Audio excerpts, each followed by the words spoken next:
Brilliant. So welcome, Emma Skilton. Yes, as we were just literally saying, for some reason, we only connected in yesterday. I put a message out there and I was asking for people to come and be interviewed, but for some reason, I felt energetically drawn to you. Excuse me while I cough away. And I was quite excited about having this conversation with you today. So please do share with everybody who you are, where you come from, what you do, anything that flows from your mouth. Please let it do. Thank you. What a lovely invitation. So yeah, thank you for the introduction. As you said, my name's Emma Skilton. I'm founder of She's Got Guts, and that is my business, which is coaching women to greater gut health and actually more joy and happiness, because when our gut's happy, we've got more energy, we feel more confident, we just feel like we've got more vitality, and just everything feels a little bit easier. So that's the kind of crux of She's Got Guts. And how I came to that is through years of teaching group workshops, being fascinated with nutrition and healing myself through food, learning what to eat and what not to eat for my own needs, and recognizing that actually there's no one size fits all. So there's a kind of lifestyle, I like to say, that you can follow, but it's not so prescriptive, because some people can tolerate certain foods, some people can't. But actually, when we understand that if we just try and eat generally in a much more whole food, pure food way, and cut out the ultra processed foods and cut down on the sugars and the things that can cause a lot of problems in our body, we feel generally much more vibrant and lively.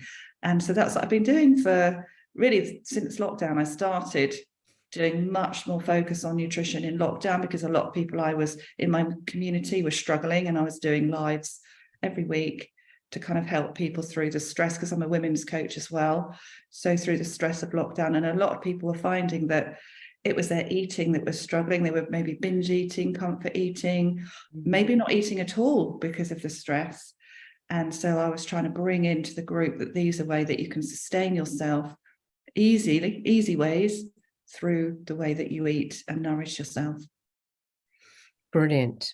And my question to you is, I love that, the idea of that, sometimes I have been to a lot of nutritionists because I have ulcerative colitis, and I've had it for several years now, probably 16 years now. And the NHS nutritionists being the worst of the lot. But I've always found that there's been a sort of, they are driven by exactly what works for them.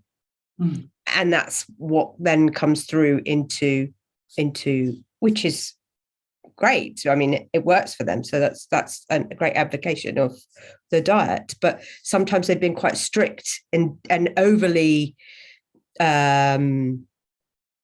complicated, I've found in the past. And so I just hearing then that, that actually we're all different, and coming to an understanding that, we perhaps actually need different things from our diet as well. I just wondered if you could expand more on that part of it. Are you good at allowing for people to have that variety and that difference, basically? Oh yeah, I'm a big believer for that. Yeah. Years I've probably tried every single juicing, cleansing, detoxing, all those sorts of things that they work for a short period of time, usually the period that you're following the program. So maybe it's 21 days, 30 days, whatever, because you're changing the habits of what you would normally eat, and you're introducing new things, and you can see quite quick results, but they're not long lasting. So I have got more and more interested in gut health, hence She's Got Guts, because when our gut health is in a good balanced place, it affects so many other systems in our body. So the gut-brain connection has been talked a lot recently in the last few years, and there's so much more research around now about how the health of our microbiome affects everything in our body. So that was a start point that actually, when I look back historically, over 30 years ago, I was already doing practices to support my gut without really realizing, 30 years later, what we'd be talking about today. So I've always had that thread running through my life, because I've had various challenges over the years with my health, and always went back to, I'm going to try and do this with diet and, I suppose alternatives not the right way, but complementary therapies over taking loads of medication. Sometimes medication is necessary. My son's got Crohn's, he has to take immunosuppressant drugs. It's made the world of difference to him, but actually helping him understand what his body responds to and what he can eat and what he can't eat in a sustainable long-term diet, if you want to use that word, has helped. So it's that complementing one over the other, or one working with the other to work with the individual. Because, for example, my husband eats meat, I don't eat meat. Right. There are diets that say we should just eat loads of meat and then we're going to be great, and that really does not suit me. Equally, there's people out there that say we shouldn't eat any carbs, and it's like, well, for some people that does suit them. But I like to look at the individual and see what is their lifestyle, what actually do they like to eat, what do they like to eat that perhaps isn't actually helping them, but then I find good alternatives that hopefully give that satisfaction. So I run these sugar-free challenges in the group, and they're usually just for a week, just to get people the idea of, if you cut all added sugar out of your diet, how different you feel. And some people go into absolute panic because they can't imagine not having their bar of chocolate every day.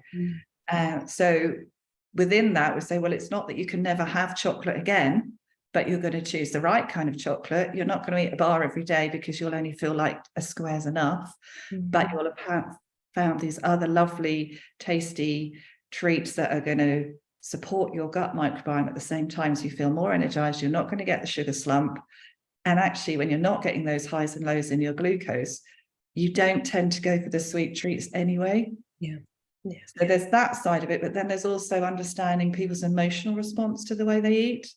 And of course, that's really individual. And sometimes people need coaching around that. It could be a very deep loss or fear or anxiety or any of those things that come up that can often affect what we choose to eat, how much we eat, when we eat, and all those sorts of things. So that's where I bring in my women's coaching with the nutritional therapy. Brilliant. Yeah, it definitely sounds like I could do with a bit of your work.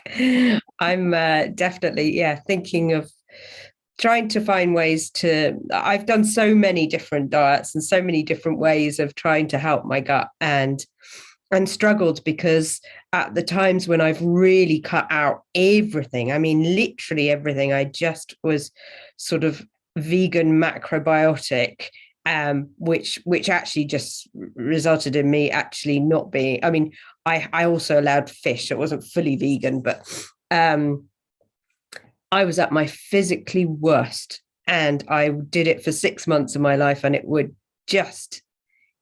didn't improve my symptoms at all. And so, and I was on all sorts of supplements as well, all the ones that are supposedly good for the gut. And I spent a fortune on them, and they were very good quality supplements as well, but my gut wasn't tolerating a thing.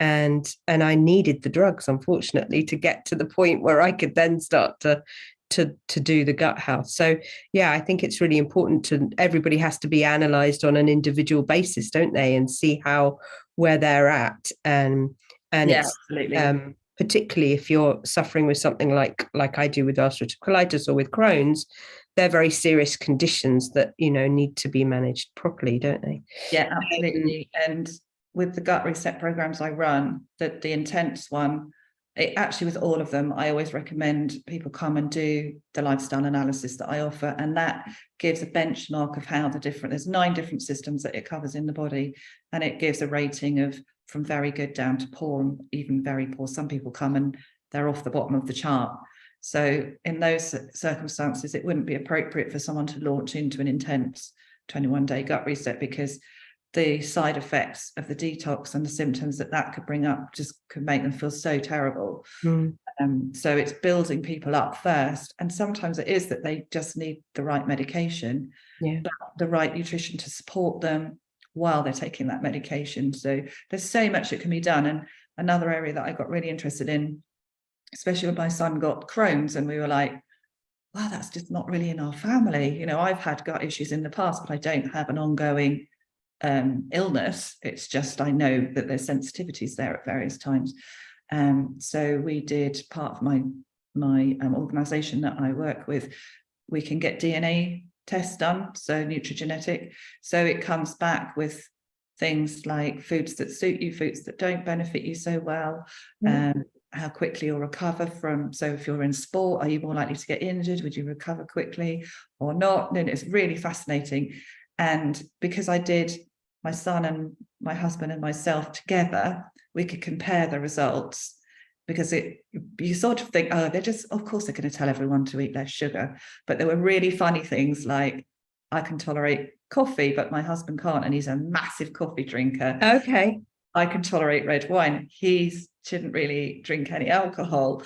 And things like meat actually really suits him and it doesn't suit me. And I was like, see, I told you, I'm just meant to eat vegetables and fish. And then with my son, he was a kind of probably more like me than my husband, but then it highlighted that he has an overactive immune system. Well, we know that Crohn's is an autoimmune disorder, so it made sense when we read that report. So from that, it helped us to make more informed decisions based on those results. And I go back and look at it now and again, because it's a sort of ongoing document that you can just check in with, and it changes depending on, like, if you're doing a lot of sport and using up a lot of energy, some of the foods are then recommended that if you're not very active aren't necessarily recommended. So it takes a little while to sort of decipher what it's telling you. But it was really fascinating, because it was so clear that the three of us, all in the same family, needed to take a different approach to the way we eat. Which is hard if one person's doing the cooking for everybody. Oh, yeah. My house has always felt like a cafe, because I had one child that ate everything. I was vegetarian. My son likes meat. My husband likes meat. And the child that's got Crohn's didn't really like food at all. So I think that's where my interest in nutrition has developed over the years, was how do I feed this family and make sure that they're actually getting the right foods in them when I feel like I'm doing 4 different meals, because I tried you've just got to eat what's on the table, and it didn't work. I'm really envious of families who say, oh, my children eat everything, they just, otherwise they go hungry. And I'm like, well, my youngest would have starved to death. Exactly. And I think my mother had that attitude very much so, that, you know, you eat what you're given, and that's what it is. And so I was wondering also, because for me, I definitely noticed the link between stress and gut health. Yeah. And that's a very, very strong link for me. In fact, more so than food intolerance. I would say that I've never I've never really believed, maybe that's just a belief system, that I have an intolerance to any food. But I know that when my father died of cancer, that this created the ulcerative colitis within me. And I wondered how, what your approach is with that, because I know myself, you know, I went away on holiday in the summer to Italy, and I could suddenly feel a lot more comfort in eating things that I wouldn't have eaten at home. And so, what's your mindset with that? I would straight away say, don't underestimate the effects of stress on the body.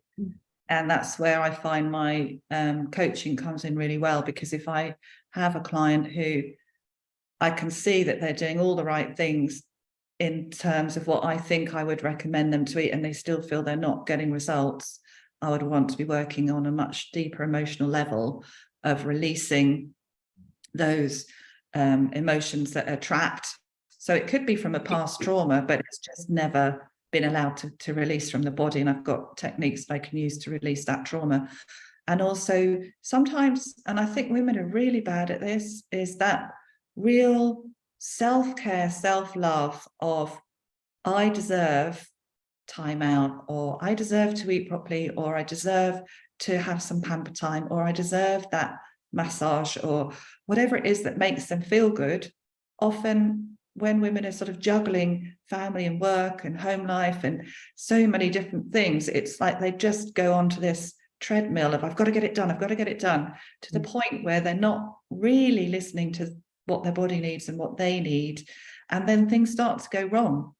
So if we can get into that place of, actually, when I'm in tip-top or as best as I can condition, then I've got so much more energy to give out to other people, and actually they get the best of me rather than the worst of me.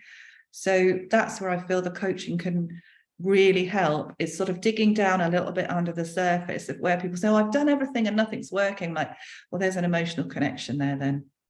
Yeah. I agree, and I think it's I spend a lot of my time helping others to come to that understanding of what the emotions are underneath the surface, without it being linking too much to the story, which I think can perhaps re-trigger people. So the emotional release that I help people with is just to literally sit with the emotion, not the story. So the emotion comes up and we go through and come out into another emotion, and it's a very gentle way of sitting with each emotion. Yeah. Because I really believe that when we're free to express and feel into our body, we don't hold on to it, we don't store that. And I feel I know from my own experience that grief caused my gut health problems. So I think when I look back in my 20s, I'd held on to trauma that I hadn't resolved, and then that came out in becoming ill when I was traveling. And then later, I think when my children were tiny, I was sort of almost going back into where I'd been in my 20s. So I was then in my 30s. That was just exhaustion of 2 babies and my husband working away, and I was not looking after myself properly. I wasn't really asking when I needed help. Maybe I didn't recognize at the time, but it got to a point where I thought, I can't carry on like this. And I realized that I wasn't eating the right foods, drinking too much alcohol, all those self-medication through food and alcohol are really common, and not making the right choices. That sometimes, a little bit's fine, but when that becomes the norm, that's not healthy. And sometimes we don't recognize when we're in that place until we start to either hit rock bottom, or we come out the other side and we look back and we go, oh, crikey, that wasn't a great time, was it? Let's not go back there again. And more recently, I've had a lot of grief in the last 3 years with really close friends. My best friend died of cancer in lockdown, and that was very traumatic. And I could see, I think that triggered my menopause to be worse because of the stress and the grief and the overwhelm. It suddenly everything just got worse. And that was really difficult to deal with those emotions, because there was a lot of other things going on around at the same time, where I was basically holding everything together. And then this year I've lost 3 really good friends, and the last one was only a few weeks ago, and I actually allowed myself to sit in the grief and feel the pain. And it's scary. It's so powerful, and allowing the tears till my eyes just hurt and my head hurt. And I thought, I've just got to sit there and feel this, because I'm coaching other people to let go and recognize. And yet I go, oh, I'll deal with that later, I'm too busy, I can't do that now.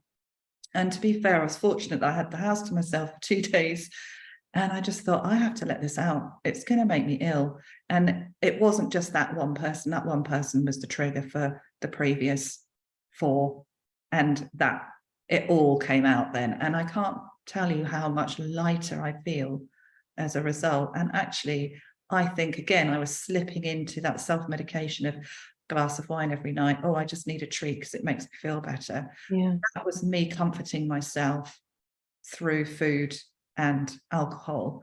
And I had such a release, went to the beach, watched the sunset, because I live in Cornwall, by the way. So it's amazing landscapes around me where I can just go and be with nature and ground. But it was just such a cleansing experience. But also I had my own little ritual. So I did my own wake because I couldn't go to the funeral for this particular person. And it felt really, really healing. And I sort of feel like it's lovely to be able to share this with you, because it's something I want to remember, of how much easier it's made that transition of the grief and the loss, and now just remembering the lovely parts. Yeah. And I feel so much lighter and back on my good old healthy, I don't need that cake, and actually I'm not drinking wine in the evening anymore. I'll just stick to it with a meal, and I feel so much better for it. Brilliant. And so I mean, I can't imagine how difficult it must have been during lockdown to lose somebody, because you're not able to see them, send them the love that, and well, I was fortunate because she lives around the corner and I was there when she died. I was there all the way through. We managed to arrange that. So I mean, yes, to have not been able to be there would have been a worse grief, I think, because there were times when she was in hospital during that period where no one could visit her. So the only way to see her was on Zoom, or she'd phone up really distressed, and to not be able to be with her was horrendous, and for her family as well. It was just such a terrible time. Unfortunately, she did come home and she was able to be home for those last weeks. But even I know anyone who's had someone die of cancer and witnessed how cruel that disease is, just to see that is traumatic enough. It is, yeah. But actually, especially when it's not in our minds, it's not the right time. Absolutely. It's sort of okay, isn't it? If someone is of a certain age, it feels okay that is the natural order of life. But when someone dies, when we consider it before their time, although it is actually their time, it is hard. It is hard to accept that loss, isn't it? Yeah, it is. And it's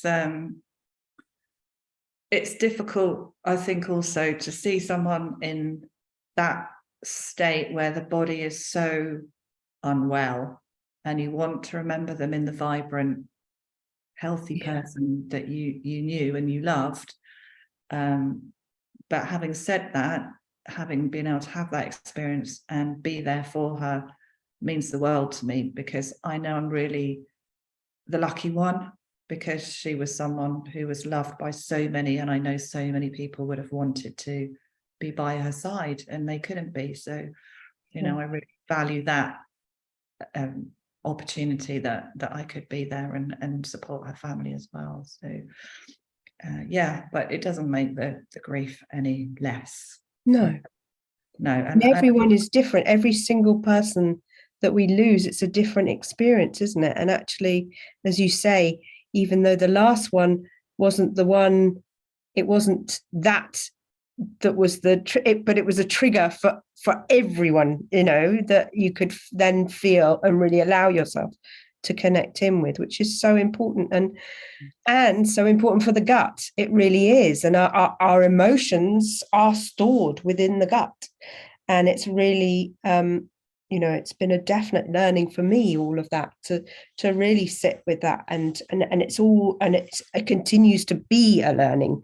And I think that's the important thing, is never to say we've got there, because we always will experience many emotions in any given day. So it's always to allow for, it's an allowing that we're always on that journey of feeling and connecting. So as we're discussing this right now, I'll ask the question that I ask everybody in this session, which is a question that we get asked very casually and we respond very casually to all the time. And actually, we probably do it out of politeness or self-preservation, protection. But I'm offer you this in this space now, just to say, you are welcome. Every emotion is welcome, and the fullness of you is welcome in this space. And so my question to you is, how are you? I actually, right now, I'm feeling really positive, and I don't feel like I've got this lingering attachment. You know, sometimes when people ask you and you sort of saying, oh yeah, I'm fine, but you know, underneath there's this sort of internal tightness or pain or discomfort that you just don't really want to connect with. And so you're like, oh, I'm fine, because you don't want to have to deal with that. But I feel like because I did this release, that actually I am fine, and I feel lighter, and I feel really positive, and I've really been focusing on just the fact that I knew those people and how special they were, and that I can focus on that and feel really happiness around that now, which I wouldn't have been able to say to you a few weeks ago. So it's interesting that we met now and not a few weeks ago. Always divinely right timing, I say. Yeah. Yeah. But it is that release. It is that being able to just fully let rip, let all that emotion out, all the dirty, nasty, smelly, just, you know, ugly, all of it, just, it has to come out. And I think sometimes something that occurred to me is that, do we sometimes feel as if we're dishonoring the death if we don't feel sad for very long? And I feel like actually that's not helpful for us, and certainly not what that person would have wanted. So to somehow just be able to get it all out, and then just remember the good parts and what that person brought to us, and how much greater we are because we knew that person, and how that energy helps us then live our life maybe in a better way, because we want to honor that person and live our best life. Because why would you waste your life? We're still alive, you know, so we want to make the most of that. And so being able to let go of any kind of guilt or feeling of, oh, maybe I shouldn't be happy or enjoying myself because, you know, they're not here. It's not helpful. No, I completely agree. But I also add on to that if grief arises again in an any moment, to feel it, because it will do. There will be moments, there will be pockets, and it's okay always to feel that. It's always okay to feel that, and to talk about the person. One of the friends that died, I'm still see his wife regularly, and quite, you know, as you'd expect, she's still quite distraught. But we talk about him everywhere we go. We talk, and we'll have a cry, and then we just carry on and we have a laugh. And it's like he's still there with us in some small way. And we can cry because of the loss and the sadness, but then we can have a laugh like, oh, he would have loved this, wouldn't he? This would have been so funny. He would have said this, or he would have done that. So it's as if he's not really gone, in a sense. yeah. And I think that helps, because I think the worst thing when someone dies is that no one talks about the person, because they're afraid that they're going to upset you, or they don't know how to react with the reaction they might get from you. So they just sort of avoid you. And that's kind of worse. It's interesting. I went to see, excuse me, I went to see an exhibition on Tutankhamun, and the Egyptians believe that the soul is continues on when you continue to mention the name. So the more that you talk about someone, the more that the soul can be around. And interestingly, I spoke to somebody else about this, and I thought it was a really lovely, wonderful thing that we continue to talk about Tutankhamun, who was centuries ago, and actually wasn't really alive he was very young when he died. But how beautiful it is that we continue to talk about the ones that we have loved. And he was oh my God, that poor soul can't rest. And I was thinking, oh no, it's not that the soul doesn't rest. It's more that the energy of that person is kept alive.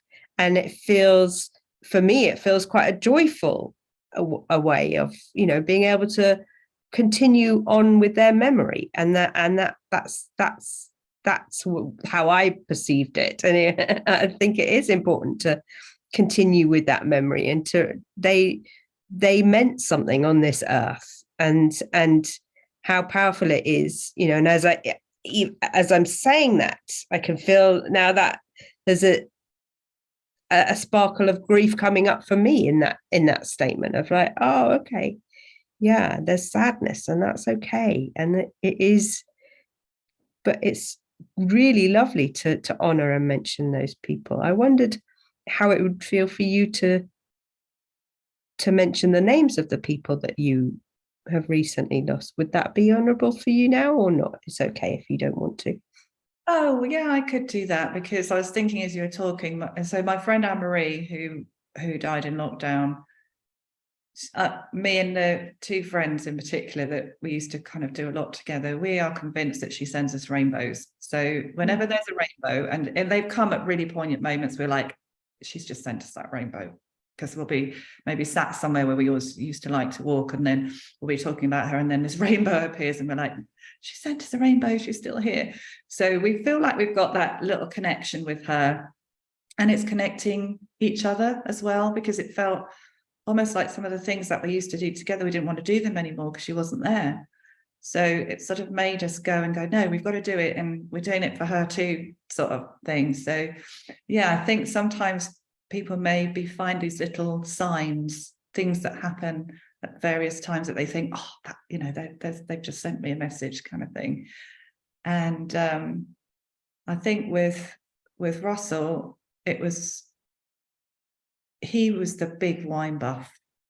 He knew what you didn't know about wine. So over the years of knowing him, and he was the person that when I moved to Cornwall, literally got me going.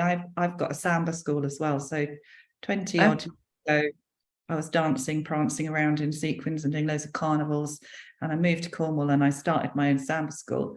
And at the time, he was the town clerk. And so he got funding for me to bring the community groups together, teach them all to dance and perform, and then be in the carnival that was resurrected in Truro. So Brilliant. we were first. And he got my kind of connection with the community down here when I first moved here, and he was absolutely brilliant. And then we just became really good friends, and his wife joined the group dancing, and then my husband used to play tennis with him. So we just someone who I'd never would have expected to know, just from that connection. Over the years, we just became great friends, and really, and particularly with my husband, they became really close. So we're just like doing things that he would have loved to do, and even he would have loved this wine. He would have put this wine with his food. So we find ways to bring him in, as I was saying, even when we're out with his wife, to bring him into the activity. And the other friend, there's been a few. My friend Viv, again, she was my neighbour when I first moved to Cornwall. We moved here at the same time, hit it off. She was a healer, she was an artist. I'm very artistic, and used to make all the costumes for the carnivals and paint. And so we just had this connection. We used to go off and do little painting outings, and she was a great support to me as well. So she was quite a bit older than me. And in fact, no one knew how old she was until we were at the funeral. She's one of those women that just didn't age. She was really fit. And it was a massive shock when she died, because she literally went to bed and didn't wake up. Yeah. So everyone's still really in shock from that. But I've got her painting in my house. One of them, it was the first one I put up on the wall when we moved here. So I see that every day and I think of her. So it's really nice to have things around that remind me of how wonderful she was.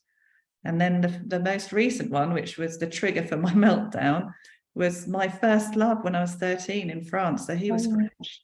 We'd stayed connected all these years, and then again got a really aggressive cancer that I didn't know he had. It was his current partner that notified. I literally saw it on Facebook. And that was the shock and the loss of, you know, things we did as teenagers and young adults that, you know, happens in France stays in France kind of thing. But we'd always stayed connected, and it was just a really lovely connection with someone that, you know, when I was in that young stages of my life, we were really, really close. So it was just, that was a massive feeling of loss. And because he lived in Paris and I live here, we hadn't seen each other for quite a few years, but great old Facebook, you know, we'd message each other now and again. And I look back and I thought, golly, the last time I actually spoke to him, he'd wished me a happy birthday 2 years ago. And I think these last few years, everyone's lives have just got so weird through everything that was going on lockdown, and then the subsequent, you know, experiences that people have had and getting over their experiences. It's been really easy to lose connection with people that we really care about. Yeah. So it sort of spurred me into feeling like, who have I not connected with in the last few years that I'd be really sad if I didn't? Yeah. Sort of spurred me on to really make the effort to be with those people that I really love and I don't see as much as I would like to. Often it's the way, isn't it? It's the ones that we really, really love that we probably end up not seeing as much as the people that we like and enjoy the company. But there are people that we completely resonate with, aren't there? But perhaps maybe that resonance works so well because we don't see them so often. And it could be, you know, it's like when you see each other, you have this very deep connection and you experience something together that if that was every day, it would just be too much. maybe. Yeah. And it is a form of love, you know, even a platonic friendship is a form of love, isn't it? So yeah.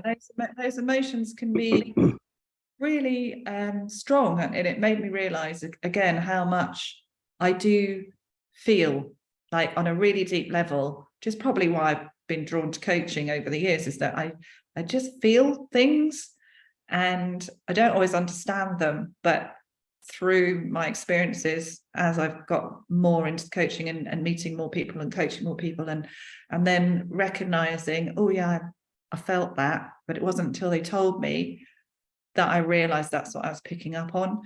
And it's learning to do that for yourself as well. And I think that's the hardest. That's the tough one, isn't it?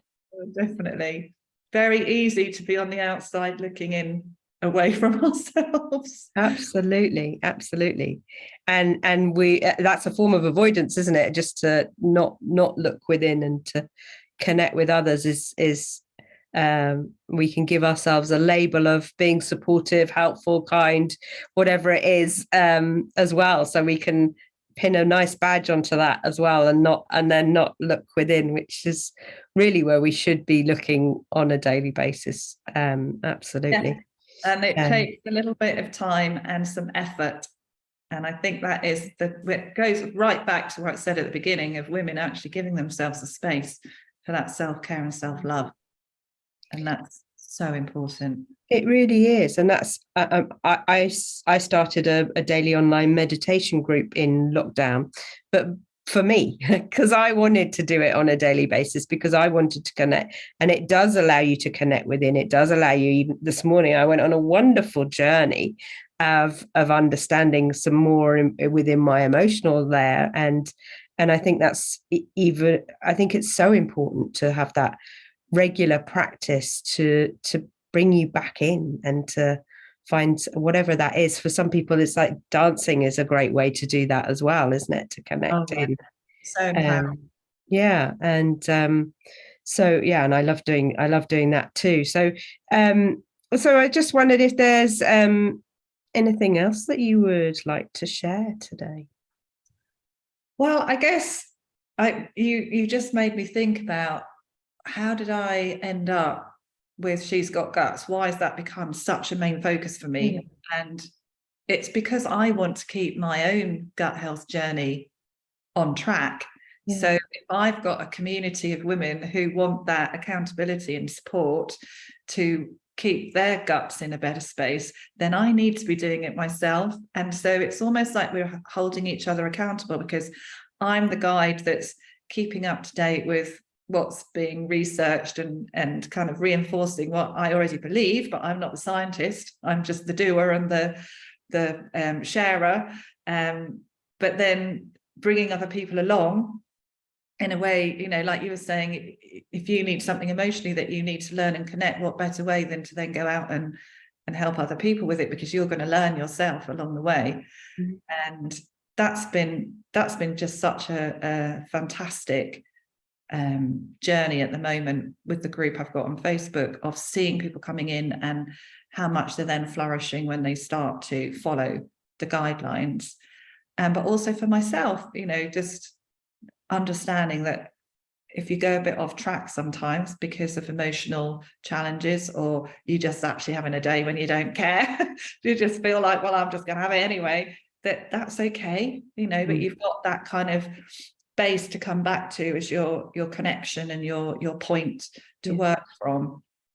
And then just bringing in whatever else feels is required to support on that emotional level. So whether it's just get up and have a great dance, or do you need just someone who you can cry with, that's all there to support. It's not just about what you eat, because if someone's telling you to eat a certain way and it's making you miserable, what's the point? It's not exactly not any better. Yeah, it's that connection with self as well, of I know when I eat this I feel really great, I know when I eat that I really don't feel so good. And let's find that path through so that we feel full of vitality and energy. I completely agree. So tell me about your Facebook group. Is that a paid membership that people come to join? So the She's Got Guts group is a free group. Wow. It's a kind of first introduction to me, I guess. I decided I wanted to build a free community that people could come in and join. And then off the back of that, then I do run paid programs. So mini gut resets, there's an intense gut reset, and obviously one-to-one coaching comes into that. Right. In the new year, I am going to be running, I might launch it before then, but it doesn't matter. It's coming. I'm going to be launching a paid membership, because there's other things I'd like to do that actually the time it takes me, I can't do everything for free. Yeah, absolutely. That's what I was going to say. I was just feeling like, should be a paid membership, surely. Yeah. I think because I'm building the audience, I wanted a platform where people can just know a little bit about me first. Yeah. Then have that confidence that, we're happy to pay her for that, because we understand who she is. And I think when you resonate with someone, you're more likely to spend money with them. Exactly. So at the moment, that's working for me, because people are inviting other people into the group because they're finding they're getting results and they like my ethos. But there's paid ways to work with me as well. But I do offer quite a lot of free value, because I want people to get started. So I've got a free download of sugar-free breakfast and lunch recipes and healthy snacks, and also a store cupboard. If you want, I did a talk for a decluttering group, and they wanted, we're going to redo our store cupboards, and we want to eat gut friendly. What do we put in there as the kind of key essentials? So I've done that as a free download as well. So I'm happy to share those for free, and then beyond that, see my expertise and bringing in other experts, that that's going to be a paid membership. Fabulous. Well, we have all the details of that, don't we, in the links that you sent me, I presume. Yes, we have. Good. So people can join and access you, but it's She's Got Guts is the Facebook group to start with, to see. Yes. So brilliant. Thank you very much. Is there anything else that you would like to share today? If I could just give a shout out for a summit that I'm talking at in November, I think people in the group might really love it, and I think you would really love it. It's called the Superhuman Summit. Okay. 4 days from the 11th to the 14th of November. Each day is a different pillar. So I'm day 3, which is the body, talking about foods that heal. There's the heart, there's the mind, and I can't even remember the other one. I'm so terrible. But anyway, I've been sharing it all over my social media, but there's about 26 different coaching experts in their field talking. It is a paid event, but it's really reasonable. It's about $40 for the 4 days. And there's loads of freebies giving away and Q&As. And so opportunities to interact with the coaches as well. And I got invited to that through LinkedIn. So there's an amazing community of coaches on LinkedIn. Great. It's in America, but online. So it's on American time. So I don't know how that's going to translate to the UK, but I've tried to make my talk so it's early evening. So people in the UK, if they want to watch me, they can come in on that third day and listen to me. But I think it's just going to be the most amazing event. And no doubt it'll be recorded. So if people have got their ticket, they'll have access, because to sit for 4 days and listen to everybody would be quite a feat. But I'm really, really excited about that as a summit, because the people that are coming together from all over the world sharing their experiences is really exciting. Brilliant. So have you put the link in that for that on the description you gave me, or I can send you that. Okay, great. I can send you that. Yeah. I don't know if you've joined the Art of Healing group, but you're welcome. Yeah, so you're welcome just to post that in as a post, a separate post if you like, or put it in under this live recording. Yeah, thank you. Yeah, amazing. Anything else? I just wanted to thank you for having me here. It's just been so lovely to talk to you and be able to share what I'm doing, and also to connect it on an emotional level, because I think often people think about nutrition and nutritional therapists as just diet programs and give me a weekly timetable of what to eat, and I've always seen the way I work so much more than that. In fact, I don't really like doing diet plans. I will do them, but it's more to me about the lifestyle of supporting yourself, not just around how you eat, but actually looking at the emotional and also our behaviors. What can we change that will maybe get us out of disempowering habits and create some new behaviors that actually support us better. And then in the ripple effect, other people around us actually start to behave differently towards us anyway, because we've started with ourselves. So that's really at the heart of where I'm coming from with this. Beautiful. I very much connected with that. Lovely, really beautiful.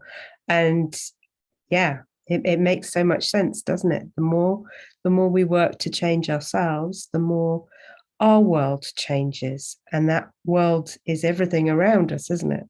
And yeah, beautiful. Thank you so much for coming today. I will just ask one more time, is there anything else you'd like to add? Come and join my group. Yeah, will do. No problem. Absolutely. No, you've sold me without a doubt. You've sold me on it. So I will definitely be joining. And I feel very, very, very privileged to have met you today, because it has felt a very heart-centered, connected conversation, and I really appreciate you coming along and sharing your skill set and opening up your heart to everybody today to tell your story, and which, as you say, is now much easier than it would have been a few weeks back. So so thank you very much. And I look forward to seeing you in your group very soon. Yes, because I'm not too serious either. It needs to be a bit of fun. Perfect. Oh, thank you so much. I've just loved chatting with you. It's just been wonderful. Brilliant. Thank you very much. Thank you for coming.